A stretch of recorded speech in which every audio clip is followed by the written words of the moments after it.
Companhia Urbana de Dança is something real, strong, and with social reference in Brazil. It's an artistic company, of course, and it's amazing to see them dancing. It's amazing, really amazing. But it's also something that brings us to Brazilian reality, brings us to Brazilian identity. They are a group of dancers, black dancers, coming from poor neighborhoods of Rio de Janeiro, and they are also creative, and they are also individual in their own way.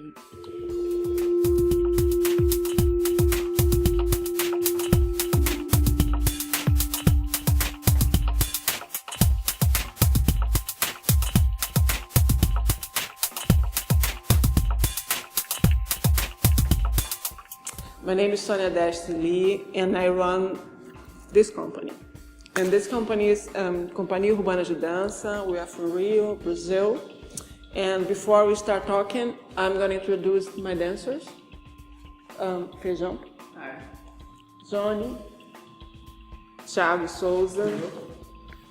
Miguel Fernandes. Hi. Júlio. Rafael Balbino.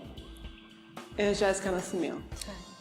So I never thought about to have a company with Afro-Brazilian dancers or people that came from the favelas. Or I never thought that. They came to me, really, you know. So I understood that I knew things that I should share, and there was the time to do that. And when my guys came first, they knew that they would like to dance a dance that they saw on the videos, watching the videos. They would like to copy that dance. They would like to have the Loki, the Poppy, and we did pretty bad. Because you don't have teachers, you don't have that on the corner, but we are pretty good in samba, capoeira, and everything.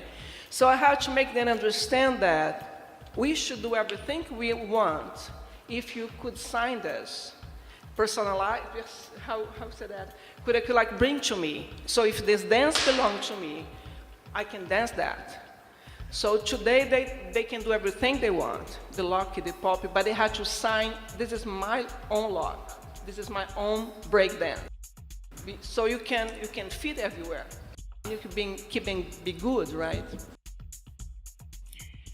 I don't know if I can explain with words what they should they can bring to us, but they really can translate with the body language something that we have to say, and we do not have words to say.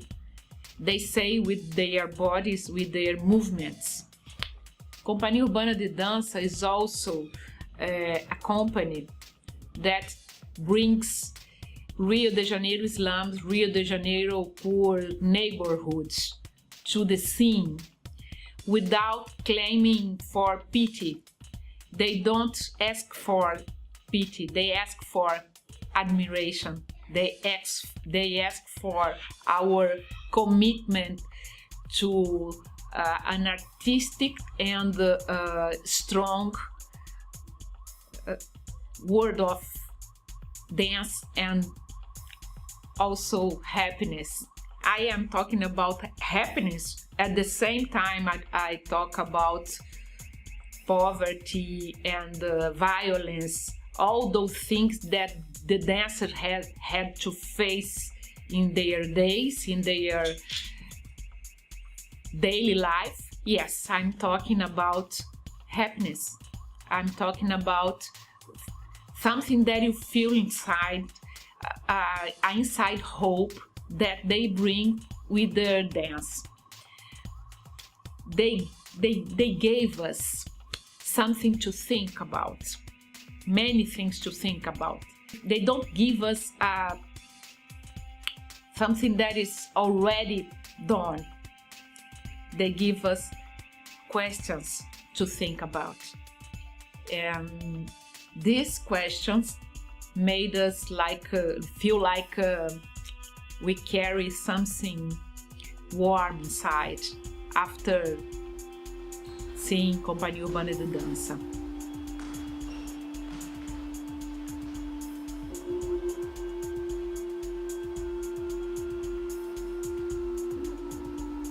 And I said, this is for me is the future, because I could see the freedom that I never saw in different styles.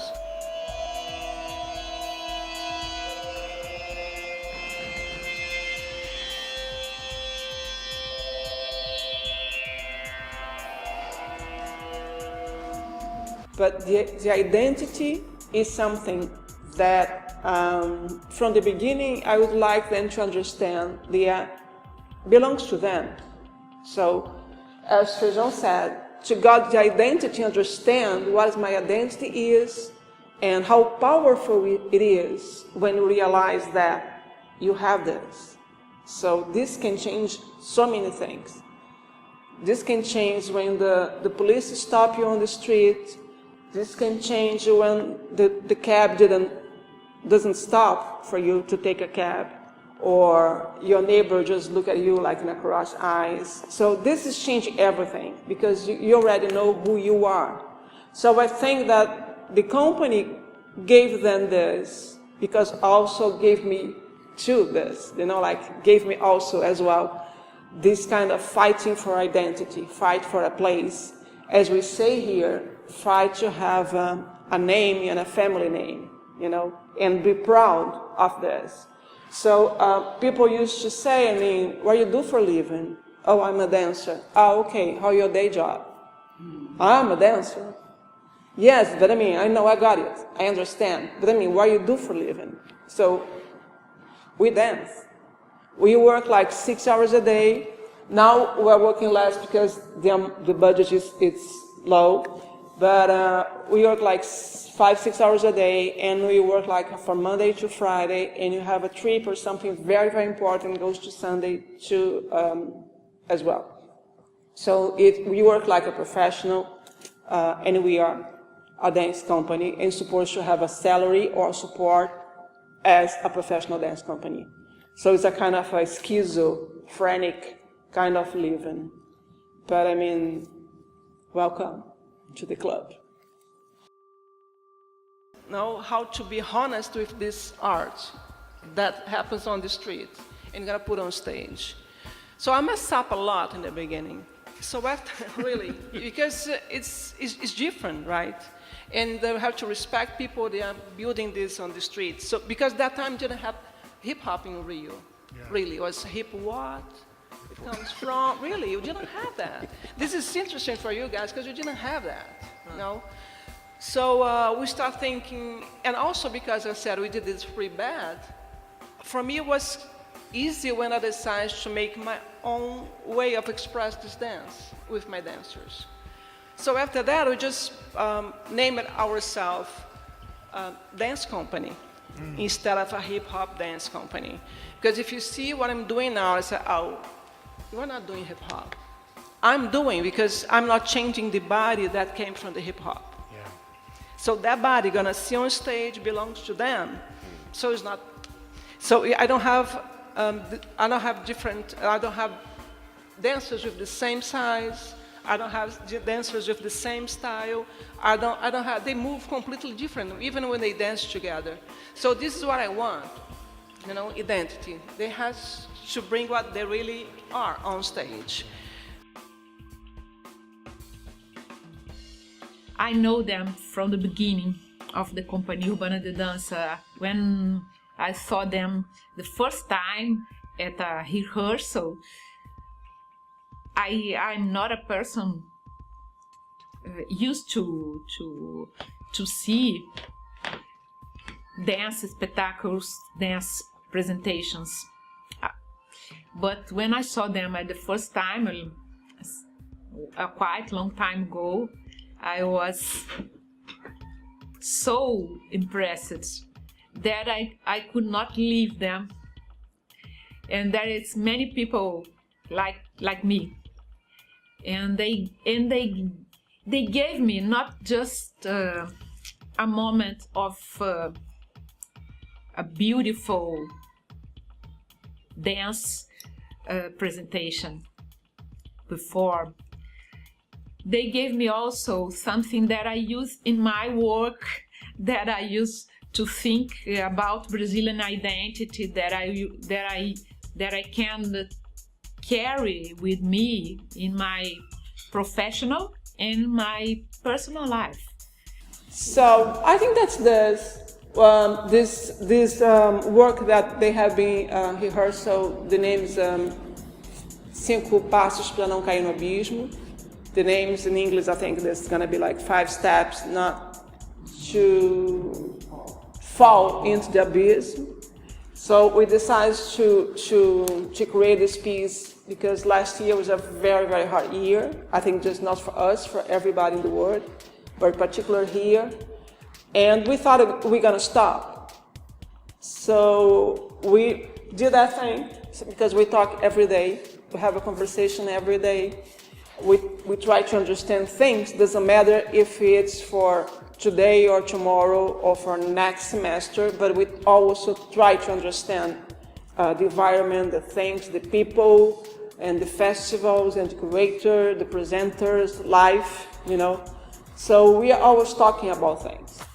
And last year we talked about that. We said, we're gonna stop. So because we don't have any support. So this for me is a support. You know, when you got this, when we get that thing, we get a kind of a hope, you know, because you are listening to me. You can see us. You're watching this video. So I don't know if you're gonna talk good things or bad, but at least you're gonna be talking that you have a chance to see us. So for us, it's great. So instead of giving an end of this company, we create a piece. So I think that's what artists, they do when they have something very powerful that pushing you down. We decide to, you know, like give, I don't know, have a power move and change everything. So I think that's what you do, you know. We change everything every day, like a makeovers, something. So now, so that's it. So I think that you wanted to support us. We're gonna see a link at the end of this video. We're gonna see a very interesting woman talking. That's Monica Lima, which is a very powerful a woman that works with Afro-Brazilian history. And probably we're gonna have something about us in the middle of this video. And so I hope that you can understand at least our English, our dance, and our sense of humor. So thank you so much. Thank you.